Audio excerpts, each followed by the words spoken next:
Khamzat Chimaev posted good news on X this week, fueling rumors that a title fight might be coming.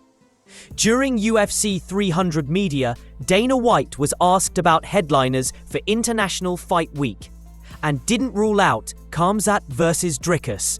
The past 2 years, during this week, the International Fight Week headliner has been announced. We don't have that yet. Are you guys pretty close to having that? I think a lot of people are excited to maybe see Khamzat Chimaev in a title fight. Is there any chance he's being looked at? That would be fun. Tuesday. Thank you. Thank you. No official bout yet, but with UFC needing a banger for July, Khamzat versus Dricus could be the one. Meanwhile, Colby, Covington and Paddy Pimblett had a moment backstage, and it wasn't friendly. Colby Covington says Paddy Pimblett is trying to use his name to stay relevant, and he's not having it. And one little scuffle backstage, you know, Paddy wanted to say something when I was walking by, so I had to confront him. I had to let him know he's a little boy. The combined losing streak of his last 3 opponents, look it up, guys, it's 13 losses in a row. He wants to act like he's relevant and he's a star. He's a fucking nobody, bro. You're a nobody. You've never headlined an event. You've never done anything worthy. You've never been a top contender. Scrub. The only reason people care about you because you're an Ellen DeGeneres looking scrub. And to be honest, it's because you got a bowl cut and an English accent. That's the only reason people want to look at you. So, you know, Paddy Pimblett's a little needs to stop running my name through his mouth.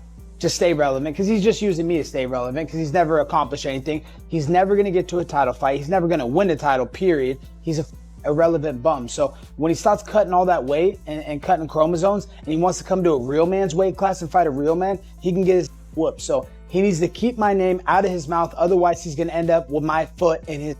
But not everyone's downplaying Paddy's win. Robert Whittaker gave him serious props. Rob Whittaker says Paddy looked phenomenal, but believes we didn't see the best version of Michael Chandler.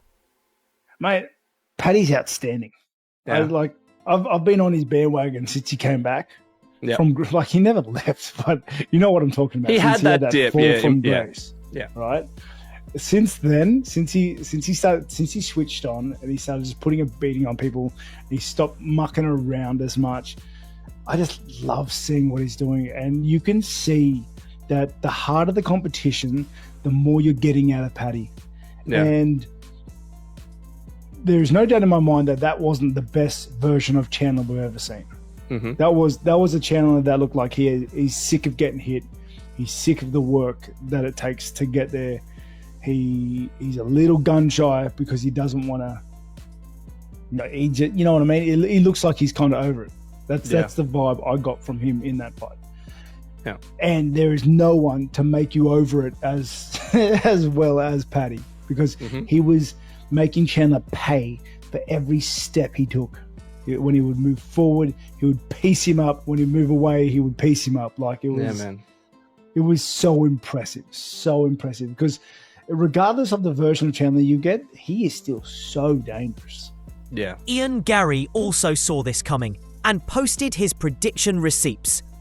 After UFC 314, Ian Garry posted a clip from before the fight where he said Paddy would dominate. No way Chandler's going to be patient. He hasn't got patience. He doesn't know what the word means in any language in the world. It's basically, fight? Okay, let's go. So that works for Paddy, because he's going to come in. So Paddy's going to touch him or whatever it is. Paddy might get clipped, Paddy might get dropped. I don't know. If Chandler's doing his job right, great. But I only see it hitting the ground being good for Paddy. So Paddy hits the ground, I think Paddy wins. And if it's on the feet, I think Paddy's going to just catch him and knock him out. So for me, I think there's literally 2 ways I see it. Paddy wins on the ground, Paddy wins on the feet. That's my thoughts. But not everyone's celebrating. DC said it was hard to watch Chandler get beat up like that. Daniel Cormier says Chandler was outclassed in every area, and it might be time to rethink his future. He was able to take Chandler down. He was able to beat him up in the grappling. And he honestly won the striking against Michael Chandler. I find it hard to find moments where Michael had much success in that fight.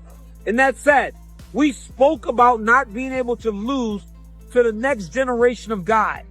Not only did he lose to the next generation of guy, he got dominated by the next generation of guy. And that's very telling for Michael Chandler. That knee that landed split Mike open so bad.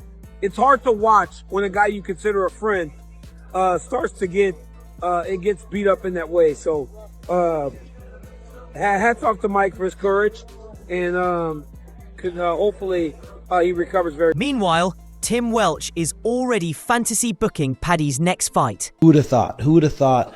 If there was betting lines, who would have thought that they'd say, oh yeah, Paddy's going to shoot on Michael Chandler's legs, take his back, dump him to the mat, take his back, and TKO him. Who would have thought that? Probably nobody. And he did it, and he looked good. Great timing on the knee. Michael Chandler's stance was so wide. Paddy was having such success with those calf kicks early on, hurting his calf, timed the knee, dink, took him down, took his back. Michael Chandler was seeing his face just bleed, seriously bleed. Got out jiu-jitsu'd and TKO'd by Paddy Pimblett. That's exciting. I mean, it's exciting. It opens it up for Paddy Pimblett. Paddy Pimblett, Justin Gaethje. How does it go? Everyone thinks they're doing it. Justin Gaethje kills him. I don't know if he does. It's a different fight because Justin Gaethje's big too. Justin Gaethje's walking around at 180, 185. Another Division I wrestler. But again, that just shows you. Paddy Pimblett will shoot on a Division I wrestler. He doesn't mind. That's a closer fight than people think. Charles Oliveira. Damn, that's another sweet fight. That's a huge fight. That's a huge fight. Arman Sarukian, I think Arman might be too much for Paddy. He might be. He's just, Arman is elite right now. His time wasn't in the past. His time is right now. So I would say Justin Gaethje versus Paddy Pimblett. Who doesn't want to see it? Who doesn't want to see it? Wow, that'd be sweet. Fresh off his submission win over Bryce Mitchell, Jean Silva wants Alexander Volkanovski next and says he'd knock him out. Silva's confidence is sky high, and the call-out's already getting traction online. And in other news, Conor McGregor just broke a punching machine record and had words for both Chandler and Paddy. Stay out of the way, stop it.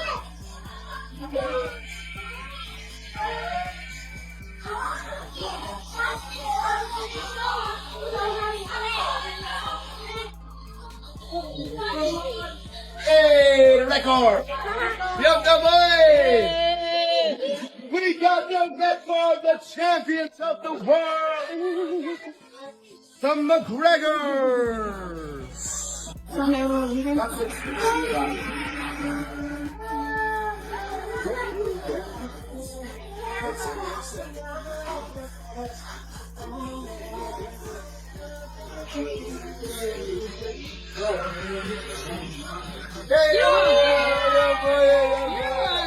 Yo, boy, again. That's my man. I'm